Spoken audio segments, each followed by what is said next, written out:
Do you remember after the 2020 season, specifically after the Browns lost in the divisional round of the Kansas City Chiefs, I came on here, did a video talking about as much as Browns fans want to hold on to that hope of the future and believe that next year will be even better, there's no guarantee of anything. And what makes you think that this team is automatically entitled to get back to that same position or do even better the next year? The landscape and the dynamics of the NFL change quite a bit from one year to the next. So as much as you would like to sit there and believe that, hey, this team made the divisional round with better head coaching decisions, slightly better quarterback play in key spots, you might make it to the AFC Championship game. It stands to reason you might be back in that spot the next year, but there ain't no guarantee of shit. And the Cleveland Browns 2021 season is a pretty good reminder of that. They were a break-even, mediocre team pretty much all of the season. You had the saga with Odell Beckham Jr. where he ultimately goes and gets released, and thankfully for him, gets to go to Los Angeles, play for the Rams, and OBJ played it out well because he ended up bringing himself a Super Bowl ring. So, he goes there, plays kind of well. I mean, he wasn't absolute, old school Odell Beckham Jr., but he wasn't terrible in Los Angeles. So that makes you wonder what the problem was. He probably didn't want to be in Cleveland, but he also knows that Baker Mayfield is mid as fuck. And that a mid as fuck quarterback is not going to get him what he needed to get. And that's what it is. And there are other things on this team that are kind of mid, but, Baker Mayfield mid, team mid. Not hard to figure out. I mean, they were 6-6 at 12 games into the season. They had a really rough schedule to close it out, so it wasn't looking good. And they did beat Baltimore, to their credit, but Baltimore wasn't exactly a raging success this year either. But then they lost to the Raiders, lost to the Packers, lost to the Steelers, and then beat Cincinnati when it didn't matter. So you could sit there and say, okay, they finished 8-9. That didn't go well. And you're right, it didn't. It is a perfect reminder, again, I'm going to beat this drum. It's just because you get to a certain spot one year in no way, shape, or form means that you're well positioned to get there or further the next year. You're just not. That's not how the NFL works. As much as you want to believe, as much as you like to believe, while they weren't exactly the skid marks of the league by any stretch of the imagination in 2021, I think it certainly has to go down as a disappointing season because you have Myles Garrett plays like a defensive player of the year type of guy with 16 sacks. I mean, shit, they were even getting 9 sacks out of Jadeveon Clowney. Like Clowney was actually kind of rushing the passer. When's the last time that happened, really? Nick Chubb had over 1,250 rushing yards, and he missed a couple of games, but he was a beast. Like, this is a team that could really run the ball, but you look at that defense, you say they were 5th in yards allowed, 13th in points allowed. More than sufficient defensively to make the playoffs. All of the deficiencies were on offense, specifically the passing game. Period. You had the whole Odell Beckham Jr. saga. If he's going to play, when he's going to play, and then does he even want to be there? Do they want him there? And then he's released. Baker Mayfield, regressed. I mean, there's no other way to say that. It's not like he was playing lights out in 2020 as it is, but it felt like he took a step back in 2021, and now you're in a spot where you're getting ready to enter the 5th year of Baker Mayfield, and you really don't know how confident you feel about what the fuck you got in this guy. Maybe, just maybe, a few less commercials, a little more focus on playbook and practice time might be in order. But it was this offense that was supposed to be so dynamic, that was supposed to be so awesome. That was 27th in the league in passing yards, 20th in points scored. Now what the hell do you do? Do you get into the Deshaun Watson sweepstakes?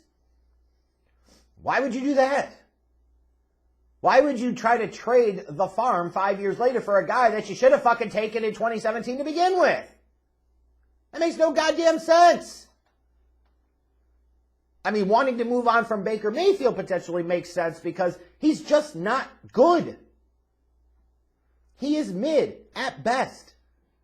The only reason Baker Mayfield is a starting quarterback in the NFL right now is because a team invested a number 1 overall pick in him because John Dorsey is a dumb dick. Period.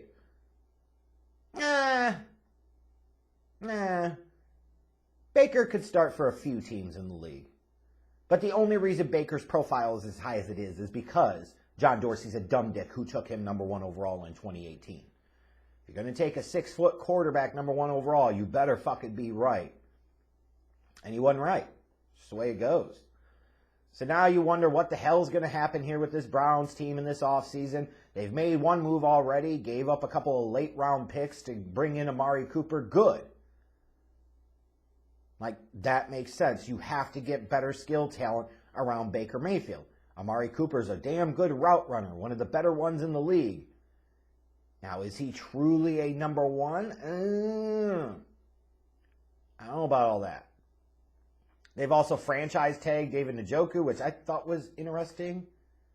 Like, didn't you just sign Austin Hooper to big money and now you're franchising that tight end that you seem to be ready to move on from? Nonetheless. But they've got to improve that offense because their defense is good enough to at least make the playoffs. But their defense can only do so much. And in today's NFL, you have to have offense. You have to. So if it is something like going and trying to trade for Deshaun Watson, so fucking be it. Do that. Yeah, it seems stupid 5 years after you should have drafted the guy to go out and get him, but at this point, what the fuck difference does it make? You know with relative certainty Baker's not that level of dude.